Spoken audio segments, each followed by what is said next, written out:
We have made the opening to a thriller film sequence with conventions which have connotations attached to a horror genre incorporated within. The film is titled Owen and involves the protagonist Owen Jackmount having to uncover a mystery whereby his family have disappeared in the middle of the night. The opening shows Owen waking up to a deserted and ransacked house before preparing to leave and explore the world outside.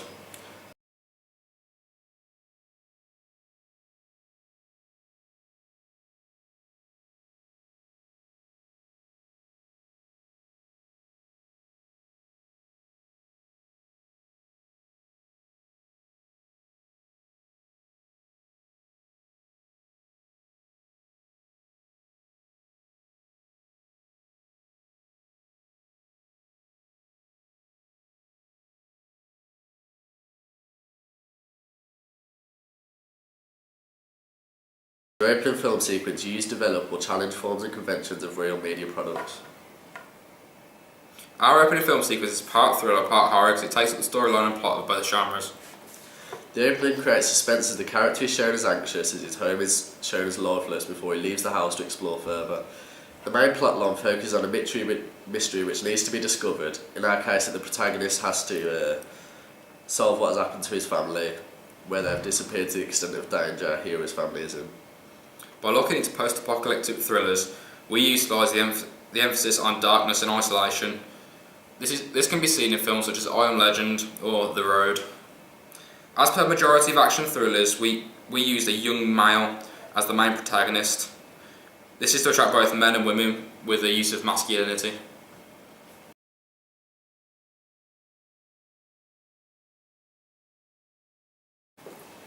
Our film challenged the conventions of a thriller by incorporating the climax or main mystery of the film at the very beginning, whereas other thrillers such as Seven, whereby the opening of the film is much more slower and more methodical. We did this because we feel a slower opening to the film contrasts too much with the conventional thrilling nature of the film.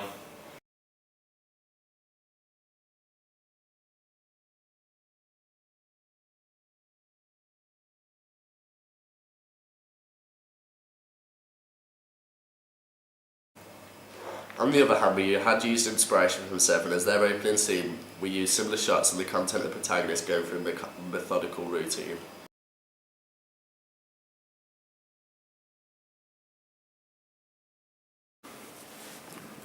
Question 2. How does your media product represent particular social groups? Subcultures. We decided not to address any certain subcultures because we wanted to broaden our potential audience. If we were to address a particular subculture within the youth, such as Gothic or Chav, then we would be potentially compromising the other and wider groups in society. Films such as Kidulthood choose to focus on subcultures of lower London. The hero in our film in the narrative is white, middle-class teenage boy around the age of 18. He represents the said normal teenage boy in modern society. He has a normal-sized house, a normal-looking teenage boy with normal modern clothes. By making our protagonist of this, we are aiming to appeal to quite a wider audience of teenage boys and young men of a similar age, social grade, ethnicity, etc. etc. Question 3. What kind of institute would distribute your media product and why? We believe that Summit Entertainment would most likely distribute our films such as Gone in 2012, Now You See Me in 2013. However, Warner Brothers would also be likely to show our film, as they are keen on the post-apocalyptic genre of thriller. Question 4. Who would be the audience for your media product? The profile of our audience. Our ideal audience would be a teenager coming towards the end of his or her teenage years, becoming a man or a woman. They would be interested in the generic viewing such as sports, action dramas and mainstream thriller, horror and action films. He or she will most likely be able to be from the C or below demographic groups. They are likely to be coming towards the end of their higher or further education, possibly in full-time work. They will have a fairly healthy amount of free time in order to socialise, take up a hobby, relax, read books, watch films and TV, or browse the internet. Our film reaches this target audience because the plotline is thrilling and has conventions of horror within the story. Some of the effects, such as the disappearance of the protagonist's family, also support this.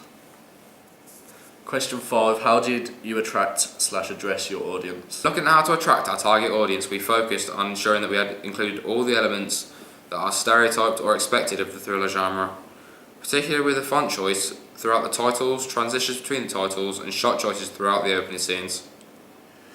As you can see, the titles we've used are extremely similar in characteristic to titles used in other thrillers.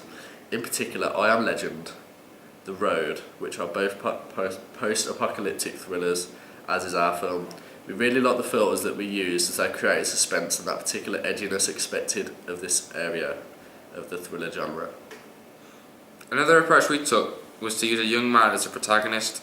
For much of the opening scenes, he also appeared topless. This instant show of masculinity is used to our advantage in order to attract male and female audiences, sending a clearly different message and signal to each gender. Question 6. What have you learned about technologies from this process of constructing this product? Whilst making our film production, we discovered and learned about newer technologies. For example, using the sixth form's professional technology, we were able to use more sophisticated software in order to edit our production more professionally. We had a good choice in the software we could use, such as Adobe Premiere Pro and Adobe After Effects CS5 and CS6 versions. We personally decided to use Adobe After Effects as we felt the After Effects complemented our film a lot better, with the effects such as professional looking cinematic bars, shading effects, filters, tints, and the addition of film layers. As well as this, we learned how to use effective shot types with the cameras, such as the establishing shots, medium long shots, and the incorporation of the close-up shots. These shot types gave us more variety in our short production. Finally, we learned how to properly import and export raw and edited clips in and out of our movie to the best possible quality. This means that our production is of better quality because the exporting process is clearer, cleaner, and the opening just looks better. Question 7. Looking back at our preliminary task, what do you feel you've learned in the progression from it to the full product? Looking back to the production of our preliminary task, we feel that we have progressed greatly, not only in technique and ability, but in confidence in how to film, edit and produce a product of a much higher quality. From reviewing the preliminary task, it is obvious that we were unsure to begin with and our camera skills were lacking. The biggest difference between our prelim and our final product is the editing. We can clearly see the use of filters, transitions and extended knowledge of all editing techniques has really increased the quality of our footage.